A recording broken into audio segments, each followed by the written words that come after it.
মল্ল গোবর্ধন রর জীবন মানস বন্ধন ফাঁসিবারি রাধা নাম হিত তাহার বিহিত নাম তুমি হিত চন্দ্রাবলী। ଚନ୍ଦ୍ରାବଳୀ ହେଉଛନ୍ତି ରାଧା। ତେଣୁ ଏ ଚନ୍ଦ୍ରାବଳୀ ହେଉଛନ୍ତି ସମ୍ବୋଧିନୀ ଶାସ୍ତ୍ରୀ। ଆଜ୍ଞା ତିନୋଟି ରାଧା ପ୍ରମାଣ ପାଇଲେ। ଆଜ୍ଞା ଗୋଟେ ପ୍ରଶ୍ନ ପଚାରି ଉତ୍ତର ଦେବେ, ତାପରେ ପାଣି ବିଶ୍ରାମ ଦେବେ।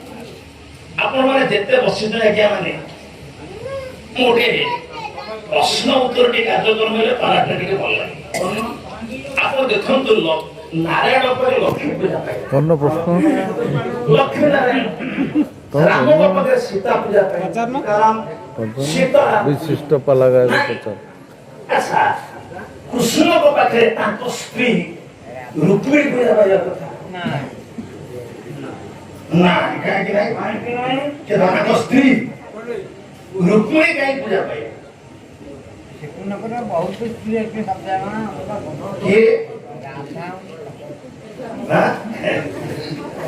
ରାଧା ମାଇପୁରା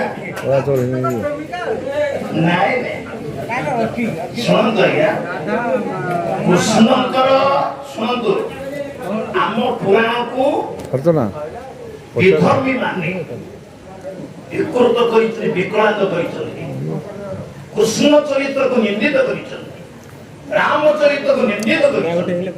କାହିଁକି ନା ମୁସଲମାନ ମାନେ ଚିନ୍ତା କଲେ ମୁଗଲ ସାମ୍ରାଜ୍ୟକୁ ଯଦି ସ୍ଥାପନ କରିବା ପାଇଁ ଭାରତ ବର୍ଷରେ ହୁଏ ମୁସଲମାନ ହବାକୁ ପଡିବ ସମସ୍ତ ଭାରତୀୟ। ତେଣୁ ଆମ ହିନ୍ଦୁ ପଣ୍ଡିତ ମାନଙ୍କୁ ହତ୍ୟାର ଧମକ ଦେଇ ହିନ୍ଦୁ ପଣ୍ଡିତ ମାନଙ୍କୁ ଧନର ମୋହ ଦେଖେଇ ଆମ ପୁରାଣକୁ ସବୁ ଏପଟ ସେପଟ କରିଛନ୍ତି ସେମାନେ। ଯଦି ମୁସଲମାନ ଚିନ୍ତା କଲେ ଯଦି ଆମେ ଧର୍ମ ଗ୍ରହଣ କରିବା ପାଇଁ ହିନ୍ଦୁମାନଙ୍କୁ ବାଧ୍ୟ କରିବୁ, ହିନ୍ଦୁମାନେ ପଚାରିବେ ତମ ମାନଙ୍କର ସ୍ତ୍ରୀ ସଂଖ୍ୟା ବହୁତ, ଯେତେ ପାରିବ ସେତେ ସ୍ତ୍ରୀ କରିବ, କିନ୍ତୁ ଆମ ହିନ୍ଦୁ ମାନଙ୍କର ସେତେ ସ୍ତ୍ରୀ କରିବାର ଅଧିକାର ନାହିଁ। ଏକ ପତ୍ନୀ ବ୍ରତ ଯିଏ ଧାରଣ କରେ ତାକୁ ସାର୍ଟିଫିକେଟ ଦିଏ ପୁରାଣ, ତାକୁ ବି ଅନୁକୂଳ ନାୟକ ନା ନାଇଁ? ଏ କଥା ଯେତେବେଳେ ହିନ୍ଦୁମାନେ ପଚାରିବେ ତାଙ୍କ ମୁହ ବନ୍ଦ କରିବା ପାଇଁ ହିନ୍ଦୁ ପଣ୍ଡିତ ମାନଙ୍କୁ ନିର୍ଦ୍ଦେଶ ଦେଲେ ଏମିତି ଗୋଟେ ଚରିତ୍ର ଅଛ ଯୋଉଥିରେ ତାଙ୍କ ମୁହ ବନ୍ଦ ଆପେ ଆପେ ହେଇଯିବ। ସେମାନେ ଶେଷରେ ପାଇଲେ କୃଷ୍ଣଙ୍କୁ। କୃଷ୍ଣଙ୍କ ଚରିତ୍ରକୁ ବିକୃତ କରିବା ପାଇଁ କୃଷ୍ଣଙ୍କ ସ୍ତ୍ରୀ କେତେ ନା 16,108। ଆଜ୍ଞା ଇଏ ସତ୍ୟ ନାଇଁ। ମୁସଲମାନଙ୍କର ପିଲା କରିବାର କଟକଣା ନାହିଁ, ଯେତେ ପିଲା କୁଞ୍ଚ କର। ଆମ ହିନ୍ଦୁ ମାନେ ସନାତନୀ ମାନେ କମ ସଂଖ୍ୟାର ପୁତ୍ର ସନ୍ତାନ ଆମ ଦୁଇ। କିନ୍ତୁ କାଳେ ଆଜି ହିନ୍ଦୁ ମାନେ ଏକଥା ପଚାରିବେ ତମର ତ ବହୁତ ପିଲା, ତାଙ୍କ ମୁହ ବନ୍ଦ କରିବା ପାଇଁ କୃଷ୍ଣକୁ ବାଛ। ପିଲା କେତେ? 1,60,80,ଟା ପୁଅ କୃଷ୍ଣଙ୍କର। ସାର୍ ଟିକେ ଚିନ୍ତା କରନ୍ତୁ ତ, କୃଷ୍ଣ ବଞ୍ଚିଥିଲେ 125 ବର୍ଷ, 70+5 ବର୍ଷ କୃଷ୍ଣ ଚଳିଲେ ନିଜ ବାସ। ଯଦି 125 ବର୍ଷ ବଞ୍ଚିଲେ ବାହା ହେଇଥିଲେ 24 ବର୍ଷରେ ପ୍ରଥମ ସ୍ତ୍ରୀ ରୁକ୍ମିଣୀକୁ ବିବାହ କରି ସାରିଲା ପରେ ମହାଭାରତ କୃଷ୍ଣ ରୁକ୍ମିଣୀକୁ ନେଇ ହିମାଳୟ ପର୍ବତ ଉପରେ ଗୋଟେ ଯୋଗ୍ୟ ପୁଅ ପାଇବା ପାଇଁ 27 ବର୍ଷ ତପସ୍ୟା କଲେ। ଆଜ୍ଞା ଯଦି 24 ବର୍ଷରେ ବିବାହ କଲେ 125 ରୁ 24 ପଡିଲେ 101, 101 ରୁ 27 ପଡିଲେ 74 ବର୍ଷ। 74 ବର୍ଷରେ ପିଲା ଜନ୍ମ କରୁଛନ୍ତି 1,60,80,000। ସାର୍ ମୋବାଇଲ ଫୋନ କାଲକୁଲେଟର ମାରିଲେ ଯଦି କୃଷ୍ଣ 74 ବର୍ଷରେ 1,60,80,000 ପୁଅ ଜନ୍ମ କରନ୍ତି ତାହେଲେ ଛୁଆ ଦିନକୁ କେତେ ପଇଲା? ଆପଣଙ୍କର କାମ କିଛି ନଥାଏ ଆଜ୍ଞା। କେବଳ ମାତ୍ର ଆମ ସଂସ୍କୃତି ଆମ ଧର୍ମକୁ ବିକୃତ କରିବା ପାଇଁ ଏ ବିଧର୍ମୀ ମାନଙ୍କର ଚାଲ। ଶେଷରେ ଜଗନ୍ନାଥ ଦାସ ଚୋରି ବିଷୟରେ କଣ କହିଲେ? ପୁରାଣ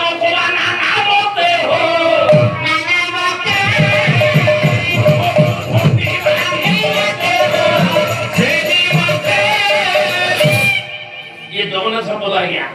ପୁରାଣ ମତେ ମୂର୍ଖଙ୍କୁ ଭଣ୍ଡିବା ନିମନ୍ତେ, ଯୋଉମାନେ ମୂର୍ଖ ସେମାନେ आसी जानती हाँ कृष्ण जोगेश्वर ताकर पिला हेउथबो आमे के न करिबा आज्ञा भूल शेषरे राम को भी छाड़िलेनी 58 वर्ष रे हजरत मोहम्मद 6 वर्षर झियो फातिमा को विवाह करथिले कारे हिंदू माने आम मोहम्मद करिवे सेति पे हिंदू मान को मोहम्मद करिया पाई राम जेतो सीता को विवाह कले बाल्मीकि रामायण लिखा गला सीता गर्भ सेतला 6 वर्ष केवल अनेक विकृत विकलांग पुराण हो जाइछि किंतु हिंदू धर्म गोटे शास्त्र एपर्यंत विशुद्ध ताको हाथ मारिया पे जाइना ताउची वेद वेद को से माने हाथ पाई तो छाड़ी दियो करके समय हो गए राधिका रानी एतरी कर मोर गोटे कथा थिला जे कि राधा और कृष्ण काहे कि कृष्ण को राधा किंतु जो राधा कृष्ण को बारे बसी पूजा पाउछंती मन रखंती से माई राधा और चंद्रसेना जो राधा को बाहाई छी से राधा होछ अलगा ए राधा होछ अलगा हो हेलो साहित्य अनुरागी रानी कुकिए करी छिरे गुणी राधिका रानी कुकिए करी छिरे गुणिया होई बासी निजे राधिका राधिका राधिका रानी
कथा मोर 10 वर्षिका आमार मनिता मानकर जेते दुख अछि मोर दुई संगीत संगीता जेते दुख अछि सकल प्रकार दुख दूर